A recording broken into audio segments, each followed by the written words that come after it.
Hello there, this is Coach Ajit, and in this video we are talking about how to structure your coaching sessions.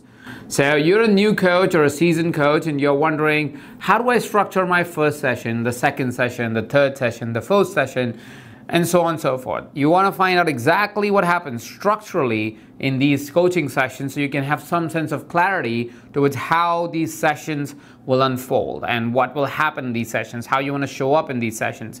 So in this video, I'm going to break down for you exactly how to structure your coaching sessions. So if you're a life coach, a wellness coach, a business coach, and health coach, or any kind of a productivity coach or any other kind of coach, you're gonna watch this video in detail because this might become one of those videos that you bookmark and come back again and again to kind of revise the idea of, okay, this is what I want to achieve in a session. This is how you want to structure it. This is how you want to think about the entire coaching agreement between you and a client. Another way to really find and be in the universe of wonderful videos like this is to hit that red subscribe button and hit the bell icon. Every single week we create new videos that are equally impactful, can completely change how you run your coaching business, how do you create impact with your clients. And so if you're somebody who's curious and interested and want to know more on how really you can do that for yourself and for your coaching business, hit that red subscribe button and we'll keep sending you amazing videos like this one. And while you do that, let's get back on topic. Let's see what needs to happen in a coaching structure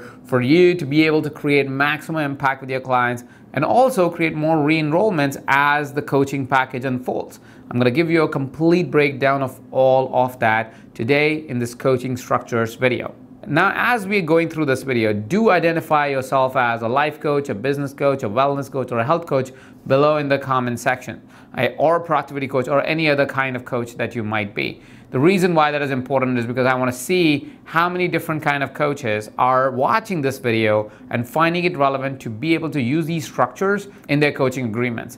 It is important to me that every information that we deploy here on EverCoach is vitally important to you and is useful in your coaching reality. Before we get into the coaching structure of things, we need to understand the context of setting up these coaching structures. The context is set up by the agreement that you have with your client. There are usually two kinds of agreements that would happen between you and your client. One is an outcome-based coaching agreement, which is where the client knows exactly the problem, the challenge, the situation they might be in, the growth goals they might have around different areas of their life, some relationship stuff, but there's an outcome, there's a clear defined outcome that you're chasing with your clients. Now, 95% of coaches would fall in the category where your agreements are outcome oriented. So we'll also invest 95% of our time in creating structures around it. But about 5% of you might have a goal which is simply progress, which is simply to measure yourself against where we started and where we are going. But it's all progress is what really the coaching is about. It's not necessarily for a particular outcome. And this tends to happen when you work with a client for a long time. Most of my clients are not outcome oriented anymore. We don't say we're going to get to this revenue, or we don't say, oh, this is where your health goal is going to be. It's more about progress at this point because I worked with them 2 years, 3 years, 4 years. So these are long contracts. They've done a short contract where we did work for an outcome, but we have built enough relationship that now it's about growth. It's about just progress. And that's really what the goal is. And so the structure of somebody who's working with clients more for progress than an outcome looks a little bit different. So we're going to talk about that towards the end of the video. But the first part of the video is focused on most of us, which is how to really create coaching structures or coaching session structures that would help to create outcomes that we have predefined with our clients. Now, one of the suggestions that we make for newer coaches is to set up coaching packages that are not one-off, not like, hey, here is a coaching package which is literally 2 sessions or 3 sessions, because it doesn't really lead to an outcome most of the time. 2-3 sessions are not enough to really achieve anything. So usually we recommend that you do a 3-month coaching package with your client and you do about 12 sessions over these 3 months. It's about a session every week, about 12 sessions in total, and that gives you good enough space to be able to create a significant outcome that your client is excited about, can really see the change in their life because of that. And because of that, they want to say, hey, we did this amazing stuff for the last 3 months, and now can we do another thing for the next 6 months or next 12 months or even the next 3 months? And I'll show you exactly how that will really unfold. But what you're really looking for is to at least enroll people into a 3-month packages in your coaching contracts and coaching agreements with your clients.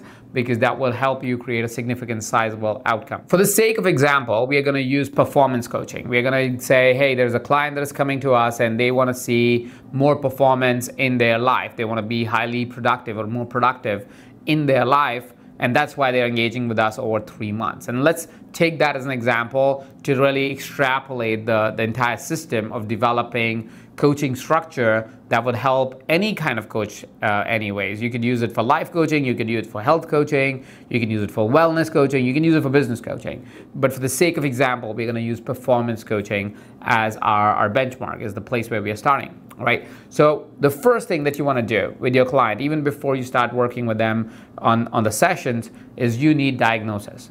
You need to understand what is it that's even happening. Now, this usually shows up as a pre-session form or pre-session questionnaire that they need to fill. A pre-session questionnaire could be as elaborate as you want it to be or as tight as you want it to be. It depends on the layer of complexity that you're dealing with. It depends on the size of income that you're making from that client or the fee that you're charging, because sometimes when it's a high fee, the commitment is a lot more and you can do a deeper dive, and so you can send a questionnaire that's exhaustive. It's 6 pages long or 10 pages long. But when you are doing it for a small fee and you tell somebody to fill a 10-page document, they would usually say, hold on, for $500, I'm not doing that, right? It's costing me more money doing that.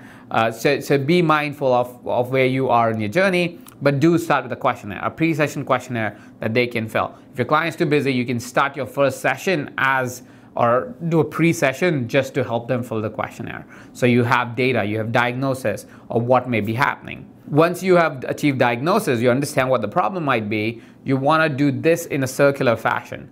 You first want to design a curriculum, design what needs to happen or what shifts need to happen for your client, need to start seeing those shifts and start changing their reality. Then you need to deliver it to your client. And you want to deliver it in a way where they get to experience the change and they also get to take something home so they can keep trying it and see if it's working for them. As you deliver it, without asking for direct feedback, you want to monitor what's really happening once the delivery is done. Are we having the shifts? Are they able to follow through on exercises? Are they building new habits? Are they able to bring those spiritual changes? Are they practicing those spiritual practices that you recommended to them? And based on this, if the client is actually seeing results or not, you want to adapt.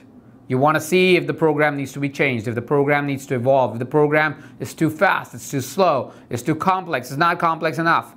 Whatever that might be, you want to adapt the program and then again go into designing a new program for your client. So you will be doing that in the circular fashion for at least the first few clients. Now, what will happen after a point is once you've done a particular type of coaching for a long enough time, the variance of results is marginal. It still is there because everybody is different, every client is different, they respond to different exercises differently, they respond to different situations in life differently, and so you will always be adapting, but the adaptation reduces over time. It is not as complex because a lot of the things are transportable. A lot of the exercises you did in the past can come to the future for a different client, even if it didn't work for somebody else.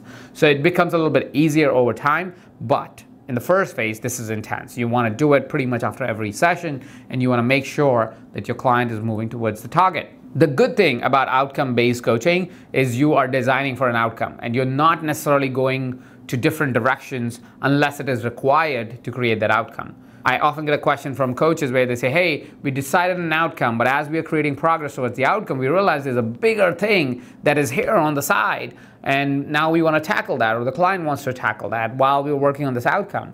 What do I do? If that is who you are, if that's what's happening for you, you simply want to take permission from your client to either change the outcome so you can tackle this thing, or say that let's talk about this in 2 months from now when we're done with this outcome. And you ask them what is the direction they would like to travel and create a new agreement, a new programming for this new direction that has been established, so you can again be outcome oriented and you then get focused on that outcome. The reason for this focus on outcome is simply for one and one reason only. When somebody's working for you for the first time or the second time, is if they don't see the outcome at the end of the coaching agreement, they would think the coaching didn't work.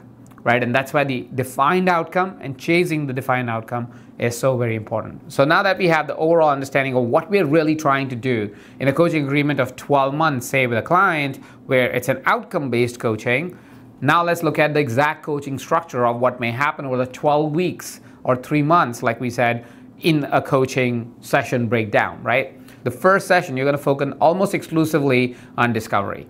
Discovering what does it even mean to get that outcome that you decide with your client. The example we were using is performance oriented, right? So what is the outcome of high performance means? What does it even mean to have high performance?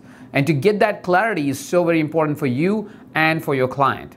You see, performance means different things to different people. Some people simply mean productivity by performance. Some people mean high energy by performance. So the sense of clarity of saying, hey, how does it feel like towards the end of 12 months? What does it mean that you have had a high performance or you are now a high performer? How would it look like to you 12 weeks from now? And what will allow you to say, I am now a high performer?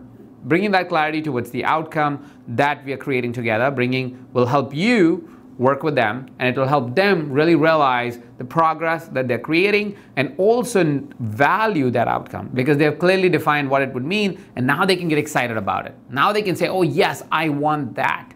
Give me that. Some more of that, please. And you can always fall back on that clarity, and that's why this clarity is so important. The second session is more directed towards why is it that we're not already there? Right? So for example, of performance it would be, why is it that we are not performing? Why is it that we are not a high performer? This is to identify the challenges that we will actually be dealing with through the course of this coaching agreement. Remember, our outcome that we are trying to create is a high performer. There are two layers to creating a high performer. First is to understand what are the challenges, what are the things that are stopping them, and then to also install new habits and new behaviors so we can get the high performer on the other end. Right? So you want to be able to understand in partnership with your client as to what is it that is leading to low performance and what is it that makes them feel like that they will not perform, or things that are hurdles in their way, challenges, concerns, areas of low performance. And you can adapt this to anything really. You can use it for business, you can use it for life coaching, you can use it for health coaching. You can identify these challenges in partnership with your client, of course. So then you can tackle these challenges. Now the next 3 to 5 sessions are going to focus on reorganizing their mind or organizing their thinking in a way where the things that were a challenge become opportunities and they start seeing a different way to see that problem. The reason why we want to invest this time in shifting their identity, shifting their mind from where they saw themselves as a low performer and the reasons and the challenges because of that is because once we shift their identity from a low performer to a high performer, once we shift their identity from thinking things as challenges to opportunities and overcoming these challenges by creating opportunities, now we will already start to see the first big shift, which is an identity shift, which is a mindset shift. And the way you go about doing it is you take one of the challenges that may be occurring in their life, you really question their thinking around it, see what needs to shift, what needs to change, what needs to be re-engineered, and then give them some follow-ups that they can do. You remember, every step that we're going to take, we're going to go back and I'll always ask, hey, I delivered this particular coaching element to the person. What was the impact it created? Do I need to adapt my strategy? Do I need to adapt my coaching for this? And then you re-identify the new ways of doing it with your clients, and then you deliver it again, and you're constantly monitoring the circle that we talked about before. Because if you don't monitor it, you wouldn't know if they're actually creating progress. So loosely, session 3 through 8, you are working on more of identity shift and mindset shift. And if it works out in these 5 or 6 sessions, you're able to really create that identity and mindset shift, the next is going to be easy because now we're going to work on behaviors and habits. What we'll be doing now that your mind has shifted, now your behavior, like you want this new identity to happen, what are some of the behaviors that we need to install? These might be habits that we might want to suggest to go ahead and try. Food changes, diet changes, or nutrition changes might be something that you want to look at if you want to increase performance of someone. You want to look at workouts or different kind of physical activities that could really help somebody increase their overall energy levels. You want to introduce meditation in their life if they want to see high performance for themselves. You want to even introduce things like self-hypnosis to increase high performance in their lives. So you want to introduce all these different ideas that can help somebody elevate their life. They can elevate their performance simply by introducing all these different juicy ideas in their life and creating a new reality for themselves. So the next 3 sessions or 4 sessions, you might be focusing towards building new habits in their reality. And by this time, you would see significant change in your client's life, right? Structurally, you're at maybe session 10 or 11 at this point. What you've done is you've found clarity in what it means to be a high performer for this particular case. You have identified exactly what the challenge is. You've overcome each of the challenge in each of the session. You've shifted their mindset, you've shifted their identity, you've given them practices for them to keep trying and shifting that reality. And as you see they're ready for the next phase, you're now introducing habits and behaviors and bioengineering and changing and proposing changes and suggestions to things that would really impact energy levels and performance levels. And so you've created a total shift by the time you reach session number 10. And here's the secret to re-enrolling your clients consistently. Once you have done 10 sessions of amazing work with them, they're seeing the shift, their body is different, their feeling is different, they feel like a high performer already, they feel they've made great progress with you, amazing. This is the time perfectly to ask them an open-ended question, which is, let's review our progress. Let's see where we have come. We are at session 10. We have been working for almost 2.5 months at this point. How are we feeling? Let's take out your diagnosis. Let's see where you were at that time. Let's see where you are today.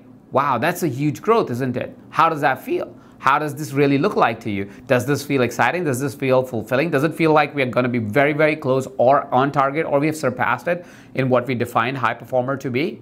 That sounds amazing. And now you get into the proposal, and it's a soft proposal, it's not a hard sell. But realize that somebody's got a great result with you. If you make the right offer, this is the perfect time for them to say, hell freaking yes, I want to do more, because they have got a great result with you, right? So this would be the perfect time for you to throw in a soft sell, to say, hey, our contract's coming up in two more sessions, so in about half a month, in 15 days.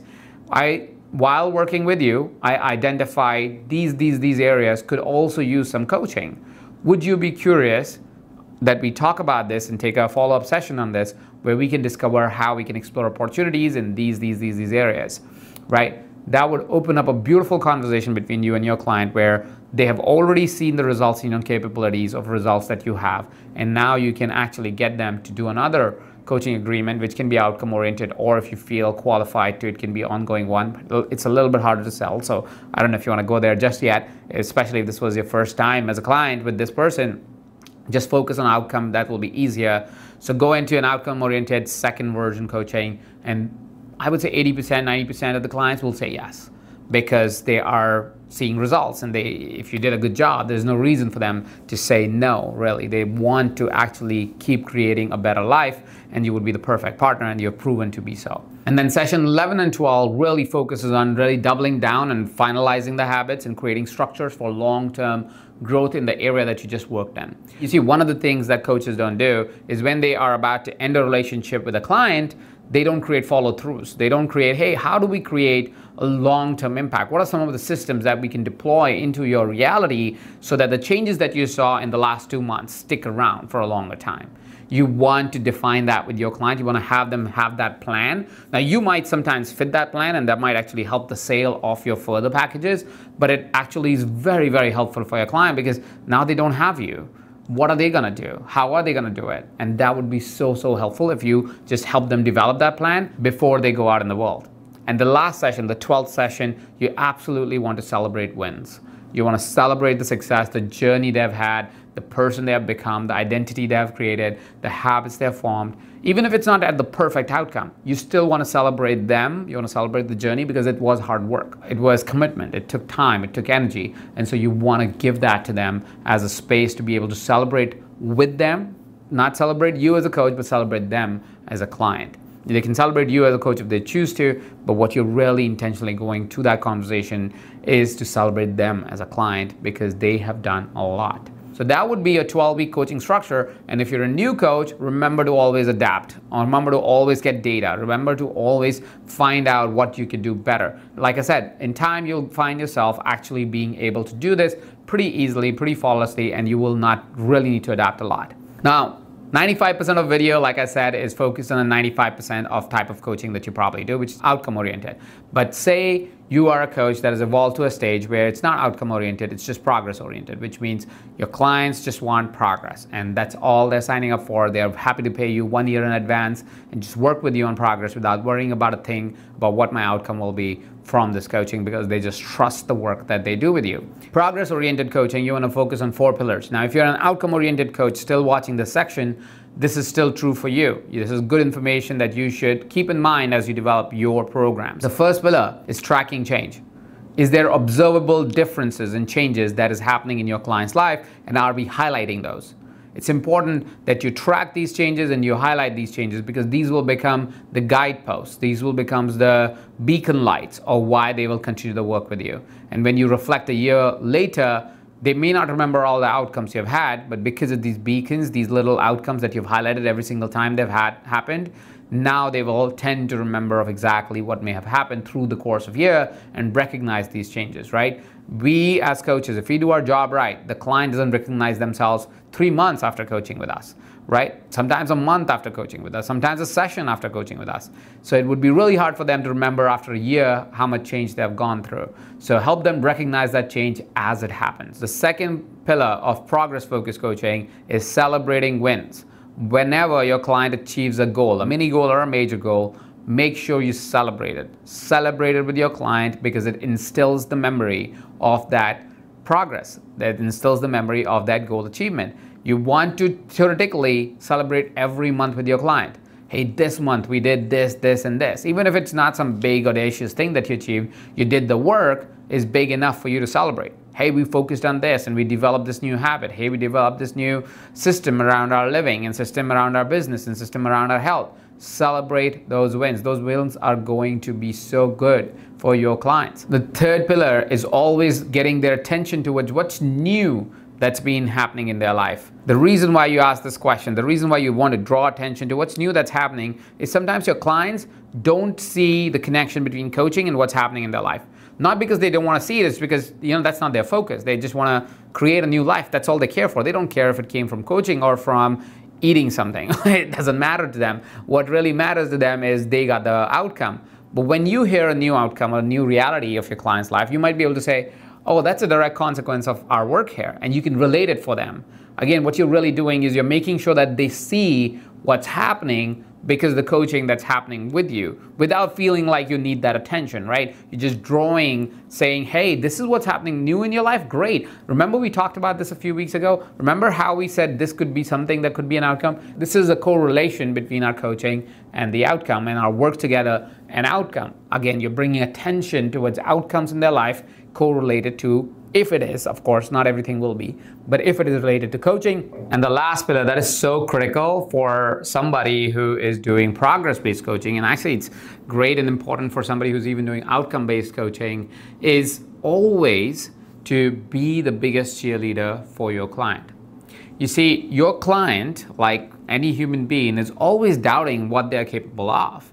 They're always wondering if they actually can achieve something and create progress in their life in that particular area. And that self-doubt is pretty normal, but it also sometimes becomes a constraint in them being able to see their beauty, them being able to see what they can do.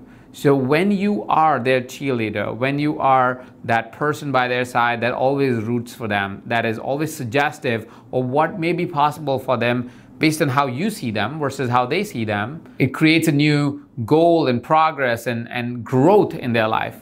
And you become a conduit of that. You become a reason why that is happening in their life, which serves two purposes. Firstly, the core purpose, which is your client progresses and they create new realities and they create more growth and more success in their life in different areas of their life.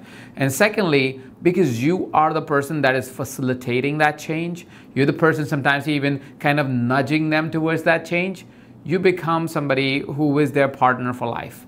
And that is a secret to long-term contracts with your clients, is because they don't want to let you go. They want to continue to work with you because you are such a big supporter. You are such a big relief in their life. You're such a big reason why they get to live the life that they are living right now. And so it gives you that financial freedom and that sense of security because your clients are always seeking a way to work with you. And that is just beautiful. And before I wrap up this video, I want to remind you that you are amazing and that you are doing awesome. And thank you for being that cheerleader, that guide, that leader in lives of your clients so they can create a more beautiful life for themselves. If there's a friend of yours who really needs help in structuring their coaching sessions, they want to understand what to do in the first session, the second session, and so forth, please send this video to them. Share it with your community that may find this useful and helpful. If you like this video, hit that like button. We really appreciate those likes. If you haven't subscribed, make sure you've subscribed to this channel. And in the comment section below, Tell me what stood out for you in this video. Something that as you were listening to, you went, huh, that's interesting. I'm always curious to see how our videos have been able to help you really navigate and learn some new things. Our greatest effort here is that you become better as a coach every single time you watch one of these videos here on YouTube. And we want to make deliberate effort to always create high value content for you. So thank you so much for watching. Thank you so much for tuning in. This is Coach Ajit, and you're watching this on Ever Coach.